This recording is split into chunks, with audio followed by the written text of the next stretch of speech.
Olá pessoal, tudo bom com vocês? Eu espero que sim. Eu queria iniciar essa aula aqui contando para vocês uma história rapidinha. Se concentrem nela, por favor. Dois deputados eles se encontravam na sala do Congresso escutando a nova legislação trabalhista que iria reger o cotidiano deles. O orador ele estava naquele momento lá na tribuna falando sobre qual seria a nova carga horária de trabalho. E dois deputados lá muito concentrados, um deles um pouco surdo, direcionava o ouvido para tentar escutar bem o que o cara falava, né? E naquele momento o cara lá disse o seguinte, que a partir de agora os deputados brasileiros eles iriam trabalhar 4 dias no mês, um dia por semana. Aí o deputado um pouco surdo cutucou o amigo do lado e disse, o que foi que ele falou? E o seu colega respondeu, né? Ele disse, olha, que a partir de agora a gente vai ter que trabalhar 4 dias por mês, um dia por semana. E o deputado meio surdo retrucou, mas eu quero saber é das férias.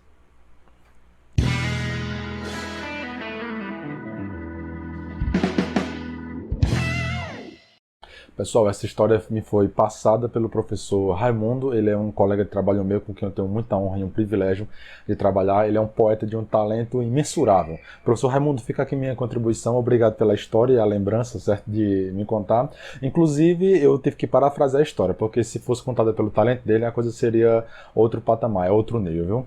Mas a história, galera, ela serve para ilustrar uma verdade que eu quero abordar com vocês aqui em pelo menos 2 ou 3 vídeos aí seguidos. Mas o que acontece? Nossa Constituição agora ela está fazendo aniversário, né? 32 anos, ela é considerada a Constituição cidadã. E, de fato, ela ouviu todos os setores da sociedade no tempo que ela foi formada, né? Durante o governo do José Sarney, foi um processo histórico que acabara de sair do regime militar, então ela tem suas particularidades. Entretanto, a herança que ela nos deixou, ela não é das mais interessantes, não. Ela tem mecanismos que eu queria abordar com vocês, que inclusive eles precisam ser melhorados. E durante esses vídeos aqui eu quero trazer um pouco de educação e consciência no tocante a direitos e privilégios que nossa sociedade tem e que nós passamos a largo deles. Então está aqui minha contribuição para oferecer para vocês um pouco da formação da nossa Constituição, e para isso aí eu vou abordar com vocês um pouco também da Revolução Francesa, né? A gente vai dar uma pincelada aí na República da Alemanha, de Weimar, e também vamos citar aqui o processo da construção de direitos no Brasil. Então, me acompanha aí que você vai ter um bom conteúdo para tentar ter uma ideia que você pode usar na sua redação do Enem, ou então se informar e saber elaborar um acervo de argumentos para entender, certo, a lógica de como a nossa Constituição ela foi formada e saber trocar uma ideia com o pessoal aí usando argumentos bem sólidos. Mas preciso dizer que o Brasil ele tem uma tradição de luta por direitos muito significativa. Até em eventos históricos que eles não tinham por objetivo, né, alcançar uma conquista de um direito trabalhista assim como nós entendemos hoje, mas eles já lutavam por certas necessidades que os trabalhadores passavam. Até porque isso é uma coisa que acontece naturalmente. Se você trabalha, gasta seu tempo naquilo, você percebe a necessidade, logo você vai lutar por aquilo ali. Faz parte do próprio processo natural, de como a natureza humana lida com as suas horas gastas, com aquilo que requer o seu uso do corpo e do tempo, né? Então, o que acontece? Deixa eu dar um exemplo para vocês. A revolta da Chibata, que vocês já estão contextualizados sobre ela, logicamente, mas ela acontece em uma desavença, né, de um marinheiro com um líder de um dos navios. Mas o detalhe é que o próprio conflito ele vai trazer também uma luta por um direito trabalhista, uma melhor alimentação durante o tempo de trabalho e também um acréscimo no soldo, que o salário era uma miséria, né? Então, você percebe que o brasileiro, mesmo quando o problema não engloba necessariamente um certo direito social, mas ele termina passando por isso. A razão disso é porque somos um país emergente e na nossa história sempre fomos um povo de luta e de labuta. Então nós lutamos e nós exigimos também que certos direitos, que são, podemos até dizer assim, direitos alguns naturais, outros fundamentais, há uma diferença de um para o outro, certo? A gente pode abordar isso mais para frente, mas nós lutamos por esses direitos, né? A necessidade da vida nos faz lutar por isso também. E o Brasil, durante esse período aí, até logo em seguida, certo, da proclamação da liberdade dos escravos, antecedendo um pouco a revolta Chibata, nós vamos ter aí um período em que o Brasil ele vai trazer uma quantidade muito grande de imigrantes da Europa para cá, porque ele libertou seus escravos, né, século XIX aí, e essa galera agora livre, as vagas de trabalho que eles ocupavam precisam ser preenchidas, e outros trabalhos também, numa nova modalidade, industrial até agrária está surgindo e vão se trazer em massa italianos, vão se trazer para cá portugueses, certo? Uma galera todinha da Europa. Esse povo, quando ele chega para cá, pessoal, eles trazem também as ideias sociais que estavam borbulhando lá na Europa. Vocês também devem lembrar aí das teorias sociais do século XIX, né? Vocês lembram aí do capitalismo, liberalismo, nacionalismo, anarquismo, socialismo, tanto utópico como o científico do Karl Marx. Então, essa galera vai trazer para cá essas ideias e vai haver um confronto de diálogo muito grande no Brasil, que inclusive em alguns momentos será até violento, né? Leis foram criadas para deportar pessoas que traziam essas ideias que elas ameaçavam o establishment, né? Eles ameaçavam também a própria lógica capitalista da situação em que o Brasil se encontrava. Durante esse período aí, chegam para cá as ideias comunistas, as ideias anarquistas. O Partido Comunista vai ser formado aqui no Brasil, né? Logo depois é que a gente vai descobrir como essa doutrina ela é tão perversa e tão nociva à humanidade. E o anarquismo chega também e começa a formar-se sindicatos com relação a isso. Então, um grupo de pessoas começa a lutar contra isso, começa a se embasar nessas ideias para lutar por direitos. A gente vai ter também aí as greves, né? Na segunda década dos anos 1900, as greves que vão praticamente parar o Brasil aí e a classe operária estava chamando a atenção do mundo e do governo. E quem vai dar uma certa atenção a essa demanda social vai ser Getúlio Vargas. Getúlio Vargas ele vai saber canalizar isso para que ele possa usar isso como apoio para o governo dele. É o cara que vai criar a CLT, né, a nossa Carta de Leis Trabalhistas, que ela tem uma certa inspiração na carta fascista, né, a Delaveau, de Mussolini. Não dá para dizer que ela é uma cópia não, certo? Dá para dizer que ela teve uma inspiração, mas uma cópia não, ela tem pontos diferentes muito significativos, tem que ser dito isso aí. Entretanto, pessoal, o Vargas, que era um ditador, né, sanguinário, conseguiu as graças da população, inclusive da classe operária, na sua primeira parte de governo, sua ditadura, né, o governo de Vargas. E o camarada, ele vai se chamar de pai dos pobres. A partir dali, o Brasil, ele engessou uma tradição de direito trabalhista da qual ele não largaria mais. E muito debatível saber se isso aí fez bem ou mal, né, porque outros países, eles não usam essa lógica de leis trabalhistas, como, por exemplo, os Estados Unidos, e eles têm uma ascensão, uma qualidade de vida para o operariado muito grande. Muito grande. O capitalismo lá cresce, inclusive já barrou até mesmo o avanço na época do próprio Karl Marx, quando ele percebeu que a Inglaterra, que ele acreditava que seria o centro, né, o epicentro da expansão socialista no mundo, quando ele viu que o operariado estava tendo sua vida melhorada pelo próprio capitalismo, a revolução não aconteceria lá. Não. Mas para fato, voltando para nossa história, né, o detalhe é que a nossa Constituição ela vai carregar essas leis trabalhistas que até hoje nós gostamos, mesmo que ela tenha efeitos bons ou ruins, nós gostamos das leis trabalhistas, né? Elas precisam também ser alvo de debate, elas precisam saber se elas podem ser melhoradas, se elas podem ser aperfeiçoadas, refinadas, seja o que for. Entretanto, nossa Constituição, a de 88, ela teve inspirações que poucas pessoas entendem, né? Havia um conjunto teórico para formar aquela Constituição na época, e primeiro, eles já eram rebeldes a tudo aquele que veio do período militar. Então você vai ter uma caixa de doutrinas aí, você vai ter pessoas que eram corporativistas, marxistas, socialistas, né? E eles vão elaborar uma Constituição e vão ignorar outras cartas magnas que davam certo, como a da Inglaterra, a dos Estados Unidos, e eles vão elaborar numa vertente à esquerda, que vai deixar uma herança não funcional e ainda nos é responsável por uma série de mazelas e má funcionamento constitucional que acarreta numa corrupção muito grande. A gente vai detalhar isso um pouco mais para vocês. Entretanto, pessoal, quando essa Constituição ela foi formada, ela recebeu o título de Constituição Cidadã e ela agradou as massas, né? As comunidades indígenas foram ouvidas, negros, as mulheres, a galera todinha estava lá representada. Mas o que é importante a gente saber também é aquilo que inspirou essas doutrinas que essa galera tinha na cabeça, e você facilmente vê esses eventos históricos muito bem representados na história de hoje. Eu estou falando necessariamente da Revolução Francesa. Ela foi uma forte lembrança histórica que serviu para dar base e inspiração para a Constituição de 1988. Não foi a única, né? A Constituição de Weimar também na Alemanha. Lembra que quando a Alemanha ela sai da Primeira Guerra Mundial, ela está detonada, e os Estados Unidos colocam uma Constituição que tinha um caráter muito assistencialista, né? E aquilo passou a ser copiado também pelo Brasil. A ideia foi achada como interessante, mas o fato, deixando um pouco a República de Weimar, né, do lado, vamos se concentrar na Revolução Francesa, e para vocês terem uma ideia, a própria diretriz dos acervos ideológicos daquela revolução, mesmo que ela tenha sido uma catástrofe, né, ela matou muita gente e Vejam bem que mesmo a Revolução Francesa, ela se inspirou na Revolução Americana. Só que a coluna teórica que motivou a Revolução Americana foi diferente da que motivou a Revolução Francesa. Enquanto nós tínhamos lá um John Locke, né, que era bem visto lá nos Estados Unidos, na Revolução Francesa nós vamos ter aí o Jean-Jacques Rousseau. E esse camarada, as ideias dele são lindas, né, em papel. No seu livro Contrato Social, elas têm que permanecer lá, somente para embasamento de pesquisa histórica. Porque como o próprio Edmund Burke, né, o pai do conservadorismo, ele dizia que o Jean-Jacques Rousseau ele é o tipo teórico de gaveta de mesa, né, de escritório. Você lê, pega aquele conhecimento e coloca, porque ele não se aplica. Ele não se aplica. E a Revolução Francesa foi uma prova disso. Para nós entendermos o que eu estou querendo dizer com isso, é fácil você ver nos livros que a Revolução Americana ela é muito resumida nos livros didáticos, né? Agora já a Revolução Francesa ela gasta um bom tempo para ser explicada. O professor pode se debruçar um pouco mais sobre ela e você vai ver os princípios lindos que a Revolução Francesa ela ecoava durante seu evento, né?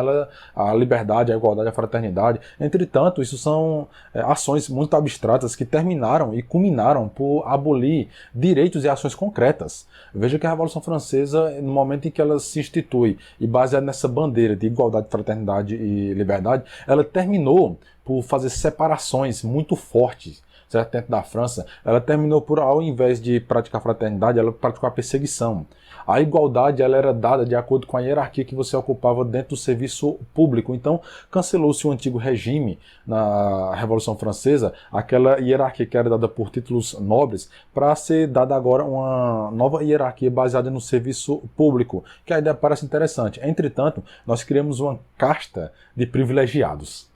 Nós criamos uma caixa de pessoas que têm poderes que podem facilmente se colocar contra a população e terminamos trocando gato por lebre, 6 por meia dúzia. Você vê na Declaração dos Direitos Universais do Homem, né, lançado também na Revolução Francesa, e o curioso é porque essa declaração ela é muito bem apontada, muito bem vista nos livros de história. Entretanto, já o Bill of Rights, né, a Declaração da Revolução Gloriosa, que trouxe direitos, foi a primeira a trazer direitos a serem alicerçados, baseada na necessidade também social, ela não é focada, ela não é aprofundada. Isso eu acho muito curioso. Eu vejo um viés, na verdade, para tentar tendenciar o ensino para um lado, ao invés de ter uma certa imparcialidade.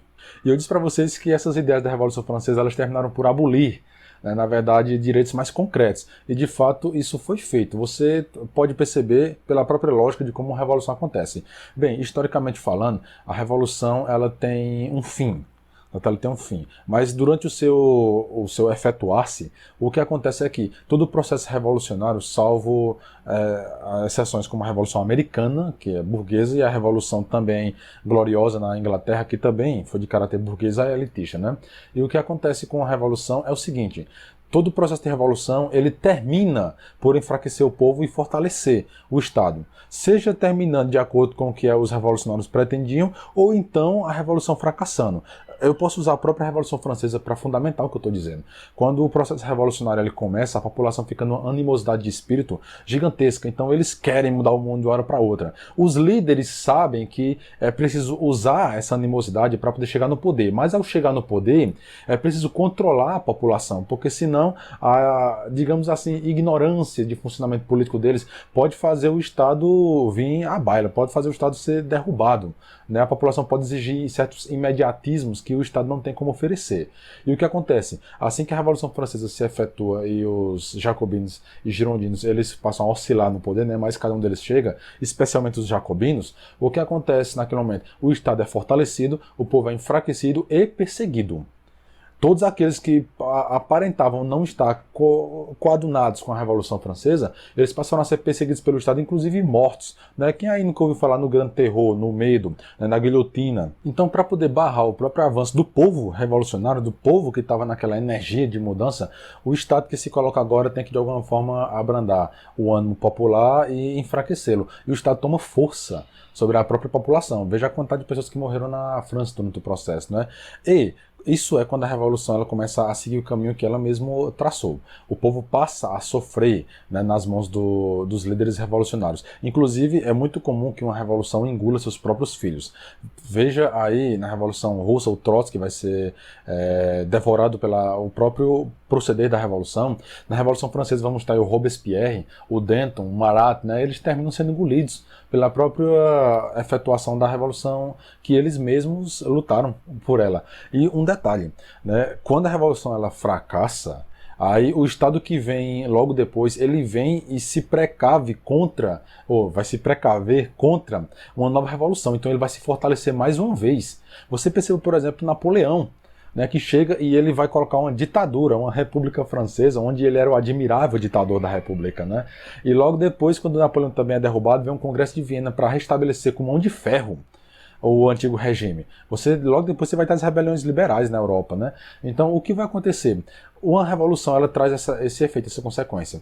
O processo aconteceu, os líderes vão fortalecer o Estado. Nós vamos fortalecer o Estado para garantir que o ânimo revolucionário não derrube o processo revolucionário. E se a revolução fracassar, o Estado que vem para tomar conta depois vai tentar se fortalecer para evitar que um novo processo revolucionário chegue. Então, se você olhar bem, nossa Constituição ela vai se espelhar num processo como esse, né, em que o povo viu ideias interessantes na Revolução Francesa, mas na prática mesmo elas eram muito difíceis de serem aplicadas. O Jean-Jacques Rousseau é a maior prova disso, cara. Cara, a Revolução Francesa ela quis se basear nos filósofos, né, do Iluminismo, e o Rousseau ele foi o auge de sair, o Robespierre era profundo admirador do Rousseau. O que aconteceu? As ideias de Rousseau, que vão inspirar a nossa Constituição também, né, ela baseada naquela ideia de vontade geral, aquilo, você olha para aquilo, parece até uma coisa bem interessante, né, mas, cara, quando você tenta colocar aquilo ali e você tem alguma experiência na própria realidade humana, como é que ela funciona, aquilo ali é uma baboseira. A vontade geral do Rousseau é uma coisa que não se aplica na realidade prática por uma razão muito simples, cara. Vontade geral é uma coisa muito, tanto dúbia, como uma coisa muito abstrata. Quando você vai para a vida prática mesmo, que você pega uma comunidade que tem milhares de pessoas, fazer aquelas pessoas se padronizarem para seguir uma mesma vontade geral é uma coisa praticamente quase impossível, a não ser que você queira fazer engenharia social, né, como a China faz, como os revolucionários de esquerda também gostam de fazer. Você direcionar as pessoas para que elas sigam o seu padrão. E você cria os mecanismos sociais que excluam aqueles que não querem, persiga eles e os obrigue, aqueles que querem, né, de alguma forma, obrigue a andar na linha que você quer. Aí você faz os seus seletos, cria um grupo de seletos e pronto, você tem uma vontade geral. Mas como a vida não é assim, as pessoas se revoltam, elas fazem insurreições quando elas são perseguidas, né? Elas fazem exércitos, elas se aglomeram. A Revolução Francesa vai ter os seus problemas e a ideia do Rousseau de vontade geral também vai enfrentar esse problema que é a própria natureza humana, a diversidade. Padronizar isso é complicado, mas para tentar fazer essa padronização e essa vontade geral se efetuar, vão se colocar líderes. Sempre vai haver algum líder que vai encabeçar algum movimento que vai ser o esclarecido, certo? O esclarecido da coisa. E essa galera, para poder ela fazer a vontade geral se efetuar, vai ter que se concentrar poder nas mãos deles. E mais uma vez vai se criar os mecanismos para os privilégios, né, e obrigações, privilégios para eles e obrigações para o povo, que é uma coisa que nossa Constituição ela deixou para nós, né? Para uma casta mais rica, mais elitista, mais poderosa na política, eles têm privilégios. E para a população comum nós temos deveres e obrigações. Inclusive o próprio Rousseau, ele alertou sobre isso no livro dele, né? Ele deixa bem claro que esse caminho teria que ser evitado. Entretanto, o problema é que dificilmente uma ideia da natureza como a dele seguiria outro caminho. Dificilmente, né? Você padronizar as pessoas, você tentar fazer elas seguirem a vontade geral, isso aí exige uma ditadura. Isso aí exige concentração de poder e exige que você obrigue as pessoas a fazer aquilo ali e que outros se coloquem acima como esclarecidos para dizerem que eles sabem o que é o melhor para as pessoas. Eles sabem aquilo que deve ser feito pela sociedade e tem que obrigar aqueles que não querem seguir a luz desses ditos esclarecidos. Então você já vai ter um novo padrão aí na Revolução Francesa baseado nessas ideias, porque a ideia de Rousseau ela se faz sentir hoje na nossa Constituição de forma muito simples, né?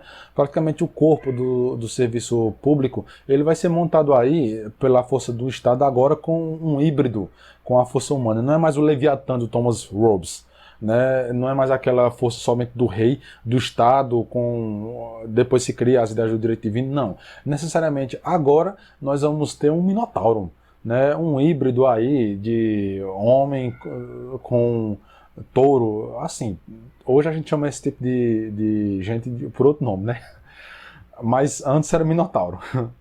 O fato, pessoal, criamos agora esse monstro do Estado híbrido que deixou o Leviatã de lado agora e temos essa bizarrice. Não estou dizendo que o absolutismo, o Leviatã era bom, não. Estou dizendo que nós temos que aperfeiçoar esse poder de Estado, certo? Que às vezes funciona como uma força, né, de criação de privilégios para uma casta política e a população fica à mercê. E no final de tudo, o que a gente percebe é que essa ideia da vontade geral ela terminou por dar uma roupagem diferente à política, mas os privilégios, a hierarquia, o poder, eles continuaram. As pessoas que têm altos cargos, quanto mais próximo do rei na época você era, mais poderoso você era. Hoje, quanto mais próximo, né, também daqueles que têm poder político, mais forte você também você é temido. Então, na verdade, é a mesma coisa. Já disse Salomão, nada de novo debaixo do sol, né? Então nós temos aí uma política que funciona da mesma forma, só que com uma roupagem diferente e um discurso bonito de uma democracia funcional, de uma vontade geral, o que não funcionou, né? Na verdade, a nossa Constituição, ela tira poder do povo e ela concentra poderes através de privilégios nas mãos de uma casta seleta. E isso é complicado, até porque nós vamos ter um outro problema na nossa Constituição, o fato de que ela barra mecanismos liberais. Ela faz isso porque o liberalismo ele é mal visto aqui no Brasil, não é mesmo ele sendo funcional. No resto do mundo, aqui no Brasil, ele passou mal visto justamente porque a carga teórica que inspirou a nossa Constituição, ela estava à esquerda, né? Ela estava no marxismo, no corporativismo, esse tipo de coisa.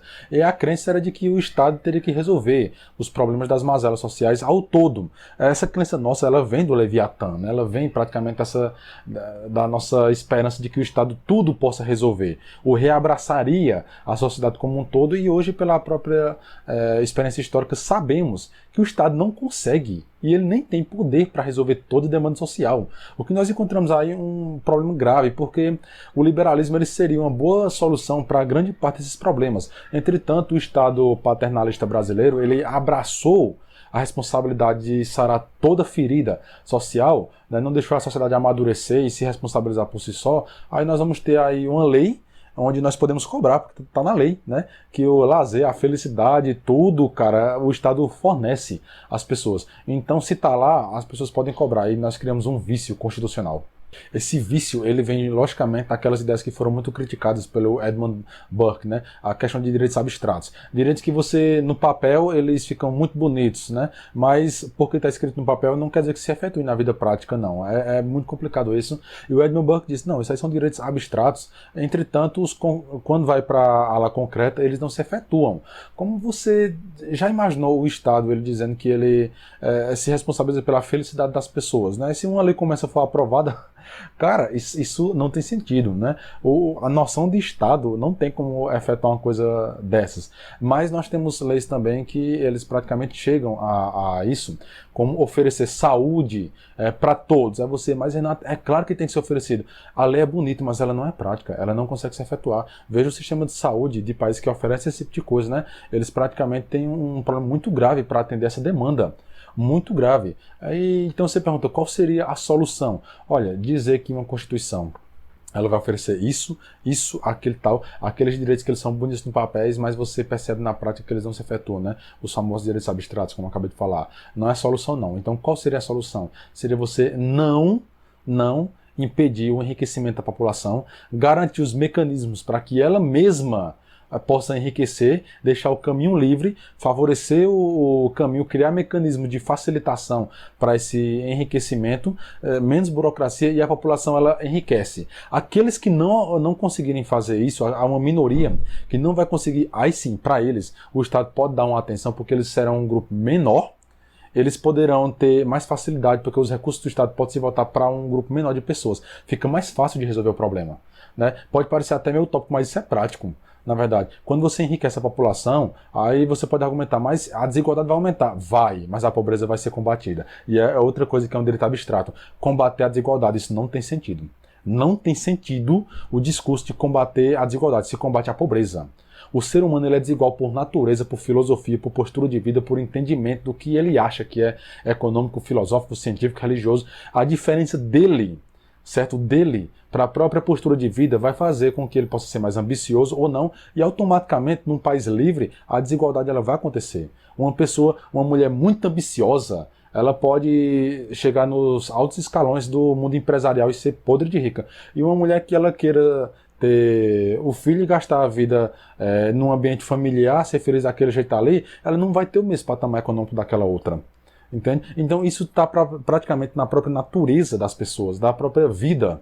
Aí o que é que se combate? A pobreza. Nós não podemos deixar que a população entre num estado de miséria. Combatemos a pobreza e deixamos o caminho livre para quem quiser enriquecer, para quem quiser lutar pelas suas ambições. Mas a pobreza tem que ser combatida, não a desigualdade.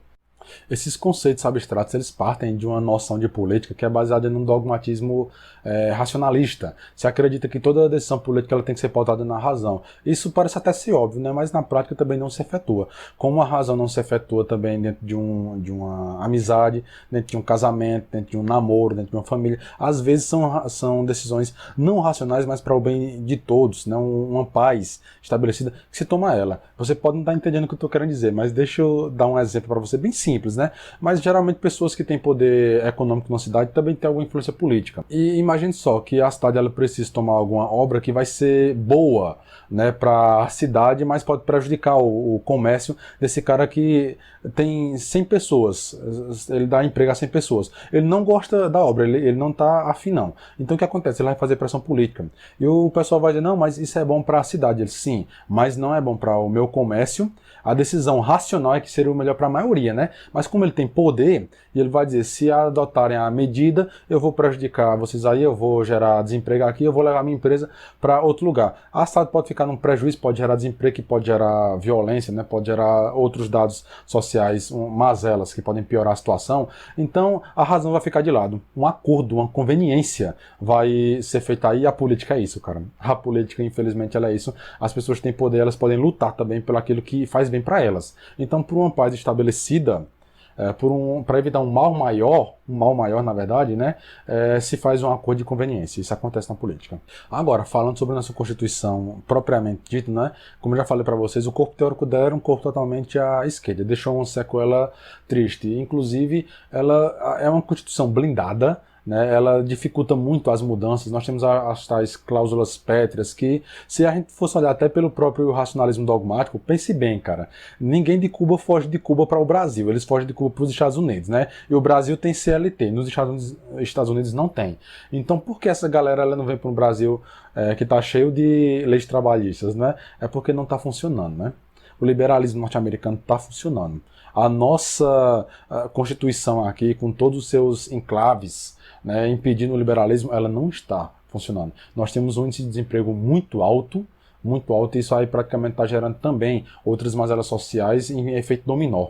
É até interessante observar que nossa Constituição de 88 ela não criou os direitos sociais, né, ou boa parte deles. Alguns já haviam, mas ela deu sim um caráter institucional, aí ele deu um caráter muito forte. Alguns eles já haviam sido criados desde mesmo do tempo da Era Vargas, né, mas ela garantiu essa predominância e essa garantia, né, de que ele continuaria e o Estado seria obrigado a lutar por ele. Se está lá, o povo pode cobrar. Entretanto, uma coisa que foi uma mazela muito significativa na nossa Constituição foi o ativismo político, né, que ainda vinha da época positivista do Exército da República Brasileira, em que defendia-se que para alcançar um objetivo era necessário um ativismo judicial. Então, o que isso quer dizer? Quer dizer que, mesmo que a escrita da lei ela diga A, é preciso que o jurista ele interprete ela de forma a alcançar um objetivo. Então ele pode interpretar B nela, certo? O que isso é extremamente esdrúxulo, escroto e bizarro.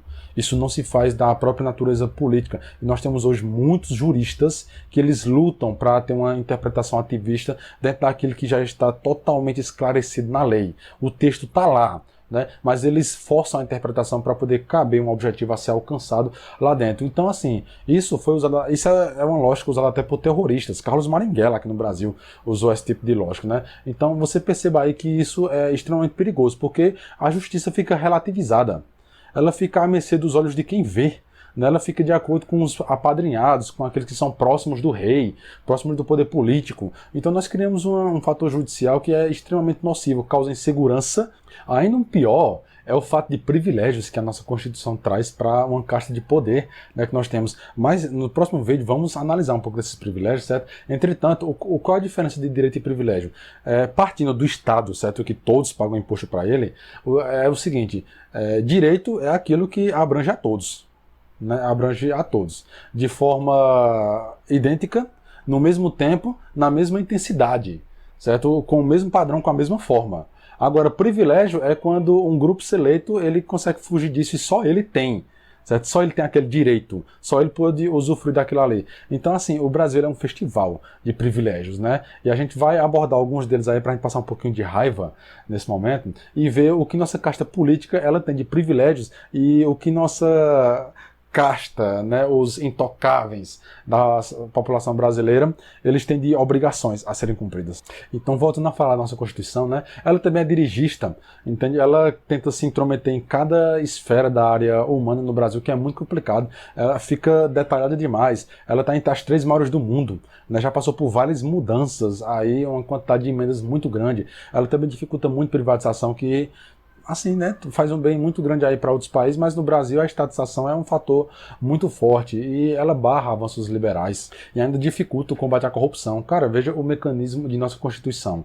O Supremo Tribunal Federal, ele que é um órgão aí que muitos acham ele corrupto, ele só pode ser julgado pelo Senado. E o Senado, que também é achado corrupto por muitos, só pode ser julgado pelo Supremo Tribunal Federal, pelo STF, né? Então, fica uma lavagem de mão. Os senadores que são corruptos estão nas mãos dos ministros, que também são corruptos, estão nas mãos do Senado, são intocáveis. Ali eles fazem um acordo de comadres, né? E nenhum ataca o outro, porque se os senadores resolverem atacar o Supremo desengaveta os julgamentos contra os senadores e a coisa pega pro lado deles, né? Então nós criamos um mecanismo de fiscalização totalmente incompetente, cara. E isso está na nossa Constituição, que é muito curioso, que na época quando ela foi criada, né, ela foi inspirada para trazer uma Constituição dos anos 60 para lá, baseada naqueles países que eles eram ricos e conseguiam cuidar da sua população. E o Brasil não é tão rico assim, tem muita população para ser cuidada, dificulta o enriquecimento. Então, nessa época, o mundo estava na onda do Ronald Reagan, né, a Margaret Thatcher, que estava privatizando tudo, que estava fazendo o enriquecimento acontecer, mas o Brasil resolveu seguir uma linha à esquerda, cara. E o que aconteceu? Criamos um Estado poderoso, né, obeso, ineficiente e lento para fazer qualquer tipo de mudança. E somente com leis bonitas, abstratas. A Constituição está lá, né, já foi questão do Enem, inclusive, essa abstração das leis delas, mas a gente tá aí, o texto está lá, é bonitinho. É bonitinho, dá para cobrar, mesmo que você veja o cara que não tem terra lutar o tempo inteiro lá pedindo o que está na Constituição. A mãe de família passa necessidade, mas a Constituição ela dá dignidade ao povo e cobrando, e a população, ao invés de receber os mecanismos para facilitar a sua vida, ela recebe promessas. E promessas não enchem o bolso de ninguém, né?